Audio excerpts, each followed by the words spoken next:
Ground Branch is a small-scale tactical shooter developed by Blackfoot Studios, and it's taken some inspiration from the older Tom Clancy Ghost Recon games and Rainbow Six, not that one, this one, and as a result the game claims to be a true rebirth of the tactical shooter genre of the 90s and early 2000s, and to give you an idea of what tactical shooters looked like back then, we've got the Viet Cong series, I will fuck you up the ass! SWAT,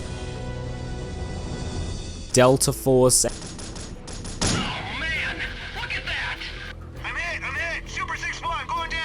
and of course a lot of Tom Clancy games, but in today's market we have a lot of tactical shooters to choose from, and each does certain things differently to appeal to an audience, whether that's simplifying game mechanics to appeal to a more casual audience or implementing more punishing game mechanics to cater to those people that are interested in it. But I think we can all agree there are some things that are necessary to be in a game that is considered a tactical shooter, and I believe some of these things include having a high level of control over your firearms movement, a high attention to not only detail but some realistic elements being considered, and of course a low TTK. I'd say Ground Branch satisfies a lot of these, and some notable things include being able to walk, jog and full on sprint, as well as have a high level control over your character's movement. The camera is placed at the eyes and the bullets travel out of the barrel. The muzzle can bump into things and it can make shooting in and out of cover annoying but realistic to deal with at times. But one thing I really like that they added, and not something I, an Australian, had put too much consideration into because I have no experience with real proper guns, you have different ready stances, and I just thought the purpose of it was because it looked cool. But in game, if you have your gun always at the ready, you can get fatigued and it can affect your steadiness. I still remember a comment I got when I was talking about Project Reality's aiming system, and they told me to run with 20 kilograms on my back and try to hold a stick steady, and I did learn something very important that day, that one, I can't run down the street with a backpack with 20 kilograms of stuff in it without getting winded, but also the fact that trying to hold something in your hands that's a couple of kilos and trying to hold it steady when it keeps on banging back into you and you've got a lot on your back, it's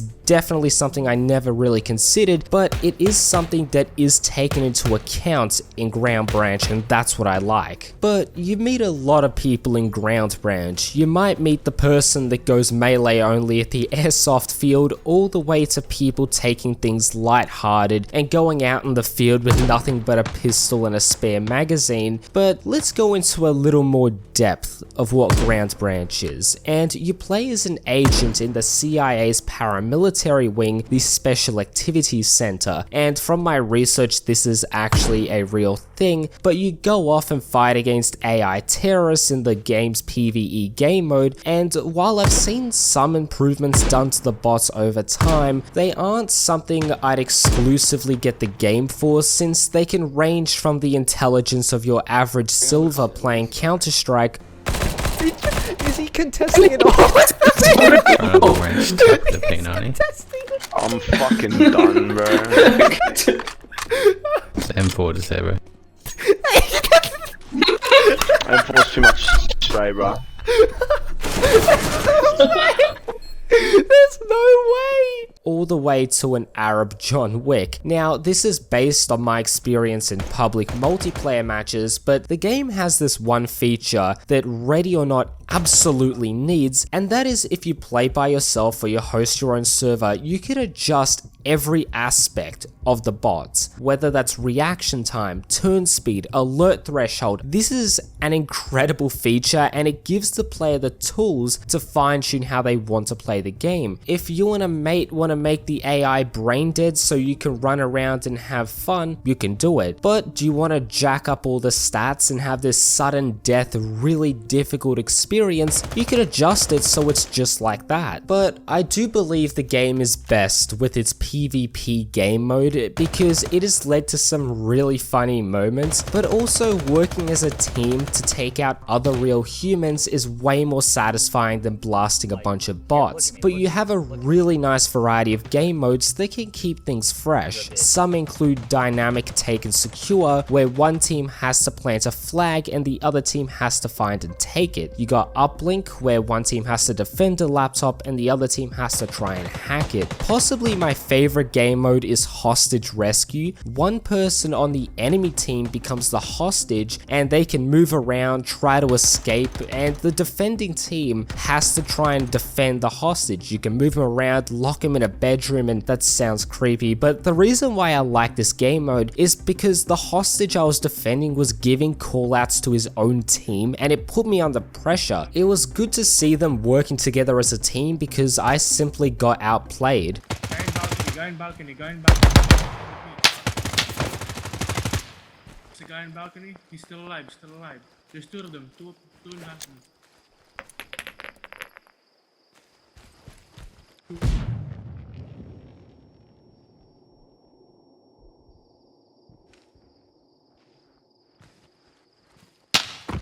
But the gameplay flow as a whole can vary. On the larger PvE maps, you'll find that teams will work really slowly and games can last a lot longer because if you die, that's it, you don't respawn, you have to wait till the next game and you might be waiting a while, so it's something to consider. But you also have PvP, which can be a lot more fast paced, and I don't mean Call of Duty running around respawning and sleep, that's not what I mean. I mean in the sense that if you play on a smaller map with like a subway system, then you might want to run and get to a good flanking position, try and set up an ambush, and the gameplay flow can definitely vary, but it isn't Call of Duty, but it isn't boring sometimes like Arma or Squad. Not to hate on those games, I like them. Be very pleased to know you took out an APC and the helicopter. Oh, there's a truck coming right towards us! Run! Oh.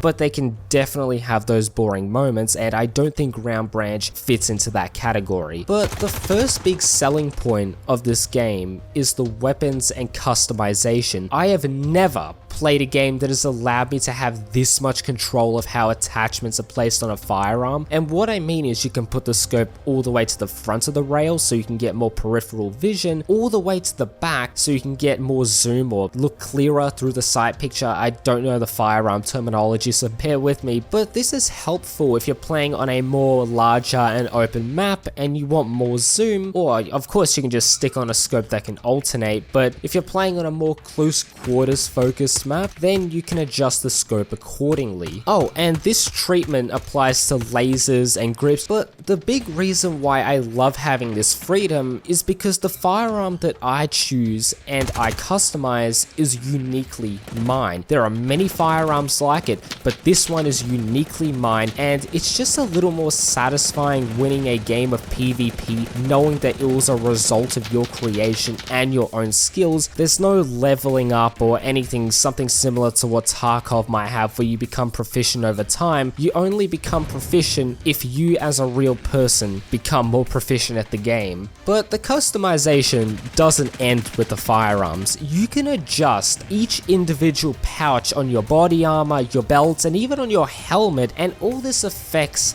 the overall weight of your character. Now, when it comes to cosmetic customization, you can't go too crazy, thankfully, and it's grounded in the sense you have people that look like they're ready for Operation Desert Storm, all the way to a SWAT looking agent. And of course, you can get a little bit creative like I did, but you can also put morale patches, and you don't have to pay for these, and they're very simple. They're just flags or related to Ground Branch themselves, and you can also slap on what team you want. But if we were to loop over to Squad for a second, first off, they'd probably charge for something like this, but if I had to implement some paid thing into Squad, it would have been morale patches, because apparently that was something that was a selling point with the Kickstarter. But staying on Ground Branch, some PvP servers have it so you automatically wear black camo if you're playing on a certain team and desert camo for the other, and this does alleviate a lot of the potential team kills. But in any tactical shooter that you play and you're new, you're gonna than a team kill. It's just like when I get team killed, I don't get upset because accidents happen. There's no point getting high blood pressure over a video game. But this game has a big emphasis on pimping out your weapons. So how do they feel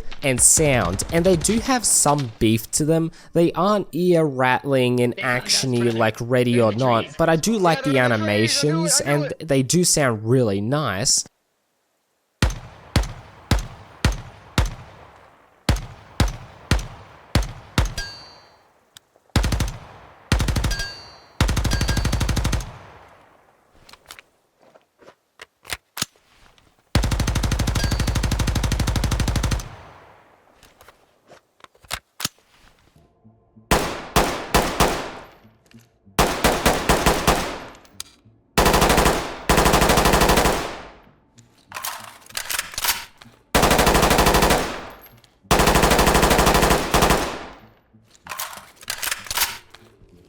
But I just love how you can hear the sound of metal on metal sliding against each other and you're pulling back the charging handle. It just sounds so mechanical in a good way. You could literally turn this video into an ASMR video if I wanted to.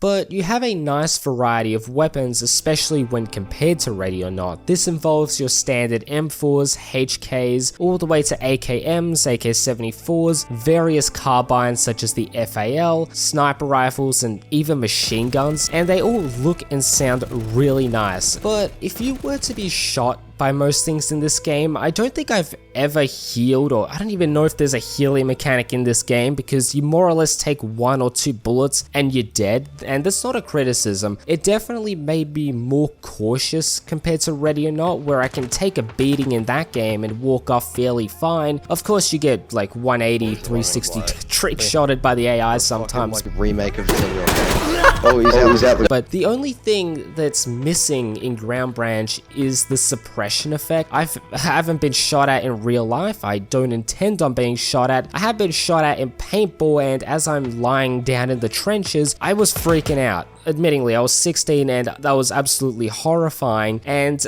in a game like Ground Branch, it doesn't feel like there's any suppression, and I do hope they implement something like that to make me feel panic and anxiety when I get shot at. Some people might say, oh, you know, you're playing as a trained CIA agent, you know, he might not feel it as much compared to a standard soldier, but I'm talking about purely from a gameplay perspective, it will be something nice. But one more thing that I really like about this game is the bar of entry is extremely low to get into. If you're a new player, you will struggle with identifying targets. I still do this, but it's fairly simple. Launch the game, pick a server, ready up or wait for the current map to be over, and you'll be able to get into a game in almost minutes. And since this isn't a large scale tactical shooter like Armor or Squad, Project Reality, etc., I don't feel like I have to psych myself up before hopping into it, because that's also why I've just sort of gone off tactical shooters. Admittingly, I just have to mentally prepare myself before I hop in, and I don't know, I just don't have that much fun. And I'm thankful for Ground Branch to giving me the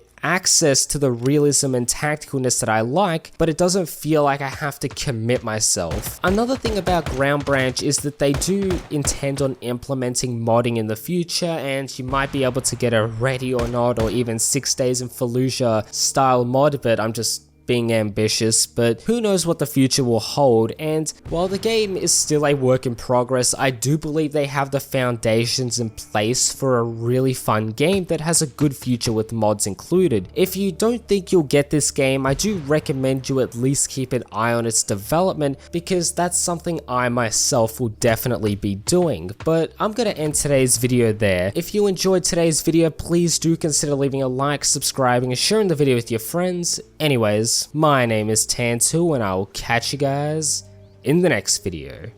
Peace.